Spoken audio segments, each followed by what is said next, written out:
le président, par sa propre volonté politique, il a créé un service. Et il veille, nous travaillons avec le ministère de la Justice, nous travaillons avec le service de sécurité, nous travaillons avec la défense. Il y a un amour souvent, quand il arrête quelqu'un, même si ces hommes arrêtent au niveau des barrages, même si c'est de chambre indienne, automatiquement nous sommes saisis et on met les gens à notre disposition pour poursuivre l'enquête. On travaille avec tous les services de sécurité et de défense de ce place, mais débarrassés de toute influence.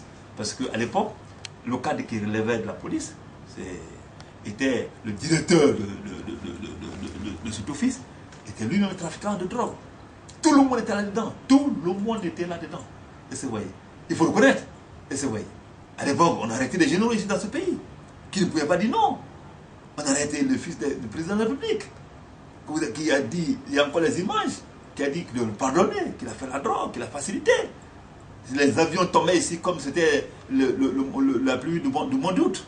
Et c'est vrai, les aéronefs qui quittaient les pays latino-américains qui tombaient ici dans nos pays, personne ne pouvait y faire face. Et c'est vrai, ces mêmes éléments sont là. Ils sont là. Quand je vois les gens qui me disent, bro, mais tu fais de trop, et ainsi de suite, parce qu'ils veulent qu'on lâche. Si on lâche, ils vont récupérer. Et la drogue ne sera plus vendue ici. C'est le professeur qui le dit, et ça n'arrange personne.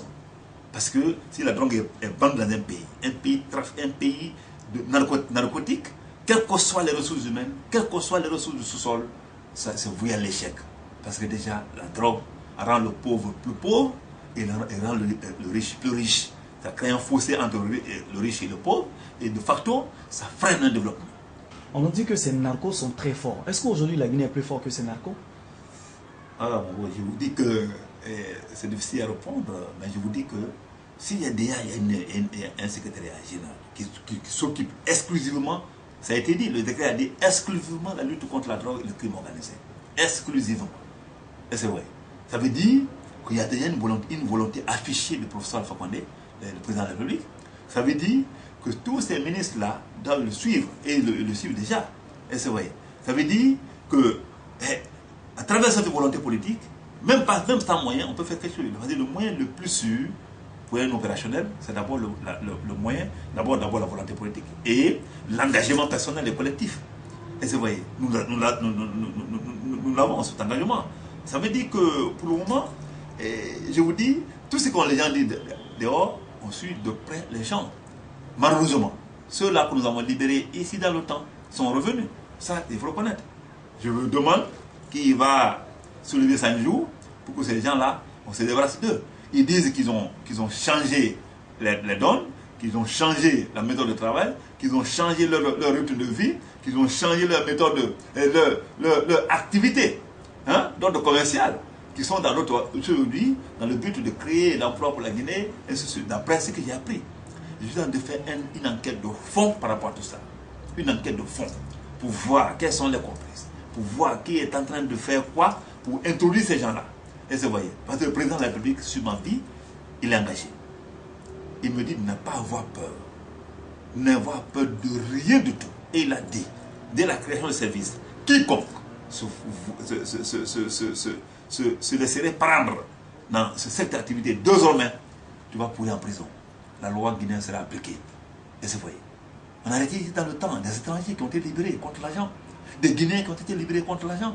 C'est pourquoi aujourd'hui nous ne sommes pas aimés. On veut notre tête, la tête là est mise au prix. Les gens passent par toutes les méthodes, par tous les moyens pour nous salir, pour nous nuire. Mais heureusement, comme notre main est dans la main de Dieu, c'est pourquoi on ne tombe pas. Si on s'est longtemps tombé, le professeur, c'est déjà dans un pays après Dieu, c'est le président de la République. Si celui-ci te supporte dans une activité, dans une mission, il faut aller jusqu'au bout. On le fait pour une question de patriotisme. Et puis là, je vous le dis, que les barons qui sont là, qui n'ont qu'à savoir où mettre le pied. Que l'enquête est grandement ouverte pour voir, comme tu le dis, pour voir est-ce qu'ils sont là, ils sont encore dans leur réseau. Mais c'est très difficile, c'est la forêt sacrée. Quand on rentre là-dedans, c'est pour sortir, c'est tout un gros problème. Pour nous, tout simplement, que la mission doit continuer avec cette volonté politique. C'est que les gens se battent tous les jours que Dieu fait, qu'on ferme même notre service. Les gens se battent pour fermer ce service. Il y a les lobbying qui sont formés. Les lobbying. Pour fermer ces services, afin que la Guinée redevienne comme nous étions hier. Quand le président de la République ne peut pas être sur le terrain, il ne peut que donner une vision politique. Le mettre en application ou la mettre en application, ça dépend de l'exécutant. nous qui sommes les exécutants. C'est pour dire tout simplement que les gens se battent toujours. Même ce matin, on a annoncé une nouvelle. Quelqu'un me dit, Mathieu Bourreau, tu sais que les gens se battent pour que ton service là soit affilié ou rêve de tel ou tel. Il dit, c'est pas grave, c'est une question de volonté politique. Si le président comprend que la drogue c'est fini dans ce pays, que où on va nous emmener, que là-bas on peut faire des résultats, pas de problème. Mais ça m'étonnerait qu'il y ait un bicéphalisme dans la gestion de la drogue et que vous ayez des résultats. À l'époque, quand les gens ont compris que l'entourage présidentiel était dans la drogue, que les ministres étaient dans la drogue, qu'il y avait des officiers généraux, des officiers supérieurs qui étaient dans la drogue, d'autres sont encore là aujourd'hui. Et c'est vrai. Hein? Qui ont été interpellés, qui ont été relâchés. Et c'est vrai. Quand les gens ont compris ça, mais écoutez, le directeur local lui-même est devenu trafiquant de drogue, qui partait prendre la drogue à la frontière, il l'a mené ici. On a trouvé la Guinée dans cet état-là, avec cette qualification négative et honteuse. La plaque tournante de trafic de drogue en Afrique de l'Ouest. Ça, c'est un constat, hein, avec lequel on peut s'enorgueillir. Mais aujourd'hui, les gens se battent encore contre le vent. Parce que le vent, quand on se bat contre le vent, on fait du tort à toi-même. Tu ne peux pas faire un mur qui va surmonter tout. Parce que nous, on dit que, mais écoutez, ce n'est pas nous qui avons créé ce service. Et ici, il y a les gendarmes, il y a les policiers. Moi-même, je suis gendarme, moi, je suis un policier. Mais c'est un service spécialisé. On fait beaucoup de choses avec l'international. On a arrêté des grands bandits ici dans le temps, avec l'international. On a arrêté des trafiquants de drogue ici dans le temps, avec l'international. On a arrêté tout récemment 81 kilos de cocaïne, hein, au port de Conakry ici, avec l'international. Alors, maintenant, à l'époque là, la drogue n'était pas incinérée.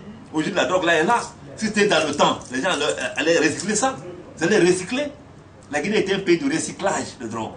Mais aujourd'hui, avec l'avenir du président, le professeur Fakonde, avec sa volonté politique de nous accompagner, les gens ont peur de soulever le doigt. Mais ils se battent pour créer les lobbies, dans le but que nous soyons naturellement affaiblis et que les gens là continuent à faire leur petit jeu. Mais ce qui est sûr, chaque chose a son temps. La volonté politique étant là, je vous assure que la volonté personnelle, moi personnellement, je suis engagé, j'ai dit à ma famille de me considérer comme un sacrifice national. C'est pourquoi je m'attaque à tous les dossiers sensibles. Je m'en fiche ce que cela fait comme effet pour relais ou bien les revers de la médaille. C'est pour dire que les Guinéens ont besoin de se réveiller. Que les Guinéens ont besoin de mettre la Guinée au-dessus de tout. Que les Guinéens ont besoin de comprendre désormais que le patriotisme doit se sentir dans nos comportements, dans nos façons de faire, dans nos façons de parler. Que si on ne se met pas ensemble pour tirer dans le même flanc, pour aider le professeur Fakonde, il va souffrir. Demandez à un trafiquant de drogue, va donner $1 milliard américains à Tchéboro, il ne prendra pas. Tous les trafiquants de drogue dans ce pays, qui ont fait la drogue dans le temps et qui pensent qu'ils sont blanchis, le savent. Ils sont conscients de cela. Maintenant, ça c'est pas parce que c'est Tchéboro qui n'aime pas l'argent. Mais il faut regarder la Guinée en face.